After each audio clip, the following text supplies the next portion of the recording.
All right, we got 3 different modes: Eco, Sport, and Sport Plus. Battery's at 100%, so I'm gonna start in Sport Plus and see what's the absolute max we can squeeze out of this little thing. It's gonna be a little noisy with these chunky tires, but I don't have the street version, so run what you brung, right? Here we go. In 3, 2, 1.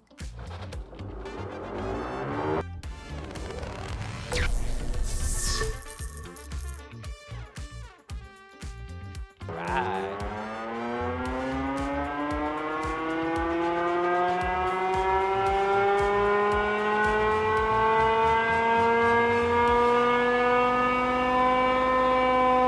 That looks really good. There was a definite abrupt, like, I don't want to call it a cutoff, maybe it was an RPM limit built into the controller, but when this thing hit 60 miles an hour, that was it. Well, they advertise 5,000 watts of peak power. I actually got 6,664 watts. That's really good. Maybe it's 5,000 watts on sport mode, I don't know. And 145.6 pound-feet of torque. That is also really good. That explains why this thing launches off the line so well. 145.6, not bad at all. I don't have a lot of motorcycles on the dyno yet, but we're starting to add up. Now I have the Eahora M1 PS. That was just over 5,000 watts, about 120 pound-feet of torque. This easily beats that. 6,600 plus watts, 145 pound-feet of torque. That means this thing is just gonna basically blow the Eahora chopper out of the way on power every single time. And then there is quite a big jump up from there. The Land Moto Scrambler was next at 217 pound-feet and 14,000 watts. At the top of the board is still the Rivid bikes. Both the Anthem and the Outset theoretically should have the same amount of power. The numbers on the board are from the Outset, but I do have an Anthem, so I may throw it on just to verify that the numbers are indeed exactly the same. It would be interesting to see if there's some variance between bikes. But I'm looking forward to ripping around on this bike a little bit more. I actually haven't ridden it a lot. I've let others ride it more than I have, and I also want to hit a little bit of dirt with it. It feels so little.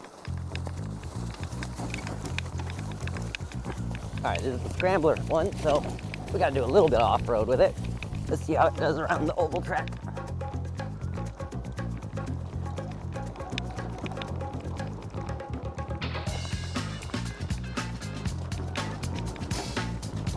It's a little stiff off-road, since this thing is road legal. Let's see how it does on the road. One thing that's a little odd, besides this spider web that I don't know where it came from, is that the brakes are linked together. So there's like one master cylinder, so if you pull one or both lever, you're getting a little bit of both brakes. I don't know if it's biased. Definitely would prefer that they were separate.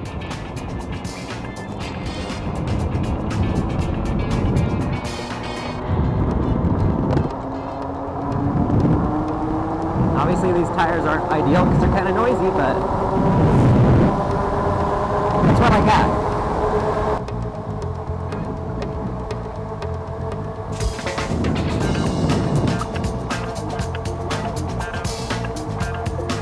I'm glad I got ahead of this truck.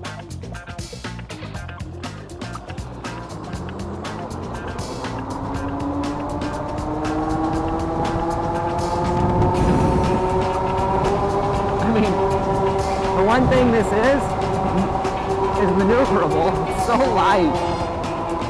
It's ridiculous. For most motorcycles, after you've ridden a bicycle, the steering feels a little heavy.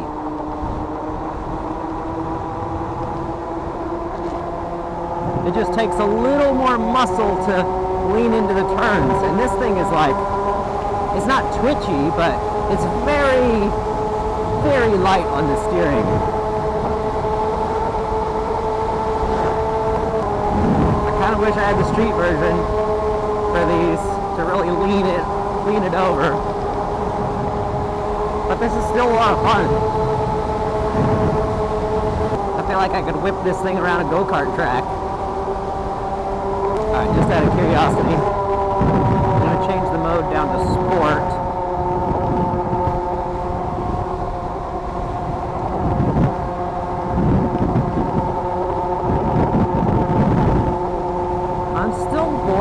right around 5 to 6 kilowatts. It does feel like it might have, I think it limited the top speed though. Yeah, I'm maxing out at 42 miles an hour. And then eco mode, oh, eco mode is slow. So eco, we're doing like 3 kilowatts, maybe 3.5. It's limiting me to 31 miles an hour. So basically you get like 30 miles an hour in eco, at least uphill anyway. A little over 40 in the sport mode. And then you've got everything it's got in Sport Plus. Over 40 miles an hour up a pretty steep hill, so that's pretty good. I was thinking, yeah, I should make it, you know, without killing the battery, but I'm in town, so I've just done several miles of uphill, basically full throttle, other than waiting for one car back there. And my battery's still at 76%. And I kept it in Sport Plus mode, other than just feeling out the power modes a little bit.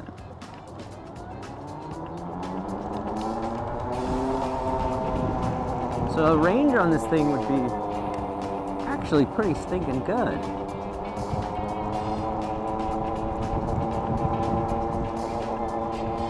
Would this thing be a decent commuter? Some backcountry roads through town. And, you know, I was just worried that maybe it wouldn't have quite enough power, but after riding it, totally does. I've had some people ask if the Rivid would make a good first motorcycle, and I'm probably gonna make a video about that and address it specifically. But would the Velocifero make a good first motorcycle? My answer is 100% yes. This thing's awesome. It's light, it handles well, it's easy to pick it up. It's fast enough to be fun. I think there's a screen protector on here still. I'm not going to peel that off. So I only use 70, I'm down to 76% battery. That was actually really good. Impressed by that. This thing would be a lot of fun. I feel like you could ride this thing around for a few hours. So this is the Velocifero Scrambler version, the Jump. Nice big motor controller mounted right in the front there. Should get plenty of airflow. LED turn signals front and rear. Got these big LED headlights. Real fat, beefy brakes. They're a little bit warm, and you can see how aggressive these tires are. Definitely not ideal for the street. Suspension felt a little stiff off-road to me. Maybe it just is going to take some getting used to. It does look like we could adjust that a little bit, but it's already fairly loose. These feel like a sport bike peg to me. I wish they had a little more grip for off-road. And the saddle, like I said, real wide, very comfortable. With this bodywork right here, you can actually grip onto it, kind of like as if there was a tank or something here. It's actually not bad. A little bit softer would be nice, but maybe I'll get used to it. I guess my final thoughts on this thing, I'll put the prices on screen here, but for $4,000 some for this, for a street legal electric motorcycle, this thing seems like a really good little bargain. If you want something that's kind of like a Sur-Ron, but road legal, not a wheelie machine, but fast enough to actually be quite fun, definitely check these things out.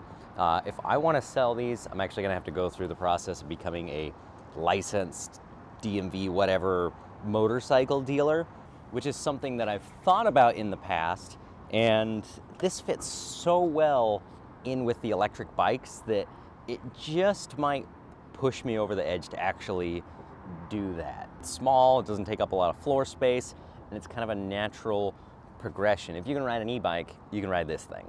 There's one other little change I probably would make to this thing. The charge port is right here. It's, you know, in a nice convenient spot, easy to access. You do have to carry the charger brick around with you if you want to charge, which is in my backpack. But it's a little slow. It's only 7 amps, so that means it's kind of a slow recharge on this. I wish it was, you know, like double that speed, maybe 15 amps or so, but I like it. I think if you are a 16-year-old who wants a motorcycle to commute to and from school or something, this thing is so awesome. It's small, it's light, maneuverable, a lot of fun, but not so fast that it's gonna be crazy dangerous. I don't know how long it's gonna be in our shop. By the time this video comes out, the sales guy might have come and picked it up. But if you wanna see these in our shop, definitely leave me a comment below. Let me know. Like I said, I'm considering the whole motorcycle dealer thing just so I can carry things like this. It's actually got the California emissions label that the Eohora chopper was missing. So this thing should be a piece of cake to get registered at the DMV. Will this be the first real electric motorcycle we actually sell? Maybe.